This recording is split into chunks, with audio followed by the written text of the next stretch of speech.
હે ભાભી, પતિ સાથે ઝઘડો થાય તો સમાધાન કેવી રીતે કરવું? 5 મિનિટ વાકે રહો ને એટલે સમાધાન જ. ઓએ, આ તો હવે ખબર પડી કે બૈરાઓ પતિથી ઝઘડો જમ કરે છે, રાતનું સમાધાન કરાવવા.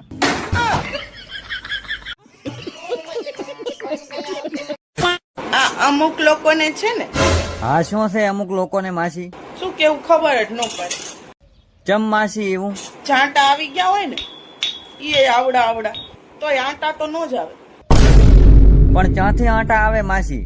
જેમ કે તમારા દેવાય રાતના ભેળા થઈ અને આંટા તો મરાઈ જીધા હોય.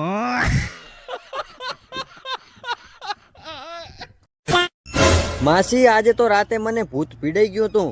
રાતના 12 વાગે ઝાંઝરીનો અવાજ આવતો હતો. રાતના 12 વાગે ઝાંઝરીનો અવાજ આવે ને તો બીવાનું નહીં કે ભૂત જ હશે, કોઈક આપના કામી પતાવતું હોય. એવું એમ? તો પેલું ના કહેવાય, મોએ વારો લઈ લ્યો.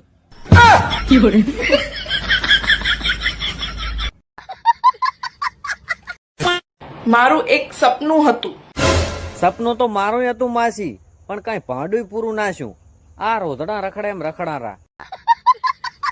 પણ તમારું સપનું શું હતું ઈ તો કહો. એક ગાડી, એક બંગલો અને એક ફાર્મ હાઉસ. આ દલમમાં તો કઈ ભાંડું પૂરું ન થાય. એના કરતા એક કામ કરો, ગટરમાં ગાંઠ ધોઈ અને પડ્યા રહો.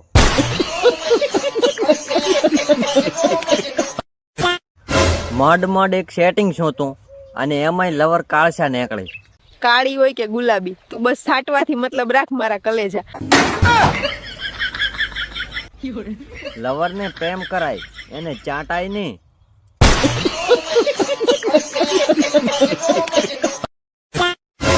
કે તારી તાકાત નથી કે તું મને બરબાદ કરી કે ગાંડી. જેમ કે હું પહેલાથી જ ભિખારી છું.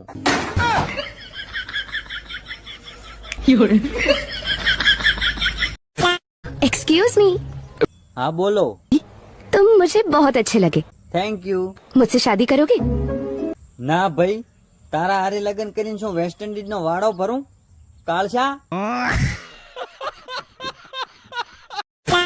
હે રમીલા, પ્રેમ કેટલી વાર થાય તને ખબર છે? જો પ્રેમ સાચો હોય ને તો એક વાર થાય, અને પ્રેમ ખોટો હોય તો કેટલી વાર થાય? પણ જો પછી ત્રીજી વાર, ચોથી વાર ને પાંચમી વાર થાય ને તો પ્રેમમાં કઈ ખોટું નથી, તમે જ ખોટા છો.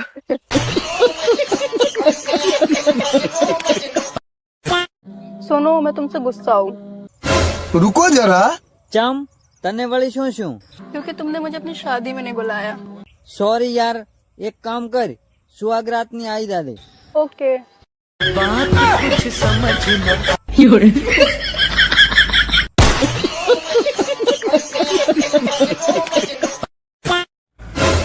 આજ તો પથરાની પાળી ઉપર બેઠા બેઠા વિચાર આવ્યો કે કદાચ હું કરોડપતિ હોત તો કયો એસી રૂમમાં બેઠો હોત ને કેવી મોજ કરતો હોત. આ ઈમાનદારીની દુનિયામાં ઈમાનદારીમાં એની ગાલું ભીખ માંગતા છે. હવે બૂસ મારવાના ચાલુ કરવું પડશે, કેમ કે લક્ષ્ય છે કરોડપતિ બનવાનું. હા, बेकार है भैया, मैं तो टूट गया. એ ભાઈબંધ એક વાત કહું, કો તમારી વાતો સાંભળવા તો અમે 349 નું રિચાર્જ કરાવવા છે. તારા ગળાના હમ ના નો પાડતો. અરે ગતુંય ના પાડું. આ ઘાયલ ને માવો ખવરાય. હવે અમિત ભુદાલાલ ખાસા તમને ચા ભાંડામાંથી માવો ખવડાવવા? કે તારી તાકાત નથી કે તું મને બરબાદ કરી કે ગાંડી. જેમ કે હું પહેલાથી જ ભિખારી છું.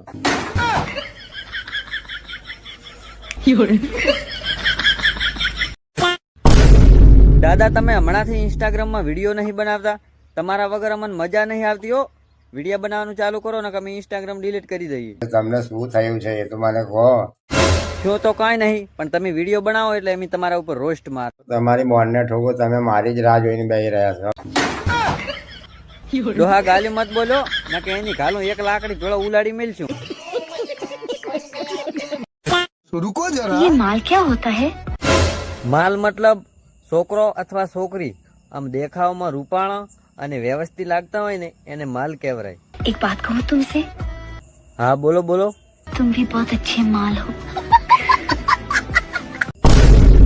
રિયલી? તો હેડો બાવળીઓ.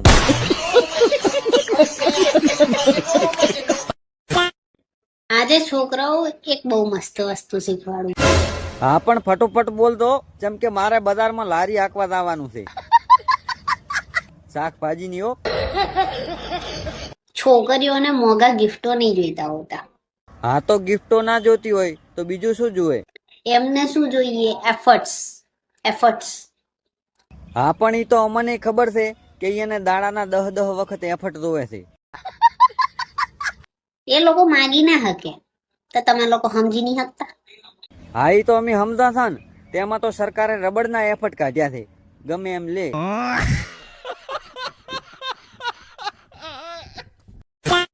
अच्छा एक बात बताओ कि एक पत्नी पति के लिए क्या होती है? મગજનો દુખાવો. खाडी मारी तेल मारो बाप बरावे. તારા બાપ ને કે તને ખાભા દિલાવે.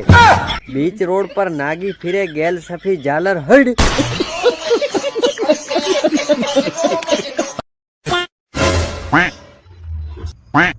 કેમ છો? બસ મજામાં. ખાવા ખાધું? ખાવા ખાધું? કાંઈ નહીં ખાધું. શું ખાધું? કાંઈ ભાડું ખાધું નહીં.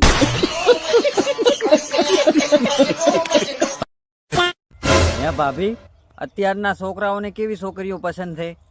અત્યારના છોકરાને છે ને છોકરીઓ કરતા ભાભીઓ વધારે પસંદ આવે. કેમ એવું? છોકરીઓ કરતા ભાભીઓ વધારે પસંદ આવે? છોકરીઓમાં ને ભાભીઓમાં શું ફેર? કેમ કે ये धोखा कम और मौका ज्यादा देती है એટલે. તો તમે એ મોકો આલતા હશો ને, કેમ કે તમે એ ભાભી જ છો ને. એટલે હું નથી દેતી હો, હું તો ખાલી બોલું. બોલવા વાળા પણ અમુક ઘણા ઉઠણ હોય હો. બોલવામાં કઈ વાંધો નહીં પણ મોકો ન દેવાય કોઈને. આમે તમે તો હવે મોકો આલો કે ચોકો આલો, તમારામાં કઈ દમ છે નહીં.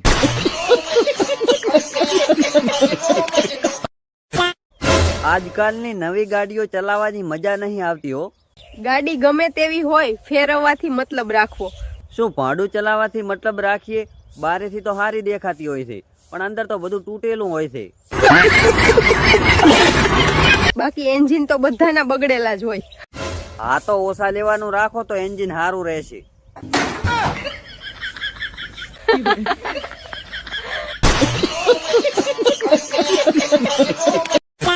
તમને બધાને મારે એક સવાલ પૂછવો છે. જ્યારે તમે ઘરે એકલા હોવ ત્યારે તમે શું કરો?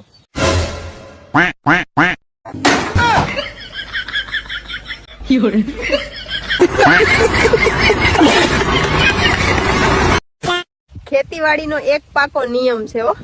શું છે એ નિયમ? અમને કોને તો અમને ખબર પડે. ખાલી ઉપરથી ફેરવો તો કઈ ન ઉગે. તો પછી સારું ઉગાડવા માટે શું કરવું પડે? પાક સારો જોતો હોય ને તો ઊંડે સુધી હળ ચલાવવું પડે. સાચું ને ખેડૂત મિત્રો? આ ખેતી માટે વાત કરી હતી કે કોઈ બીજા માટે? સમજનારા સમજી ગયા હશે. ઓહ, સોદીની નાગડી.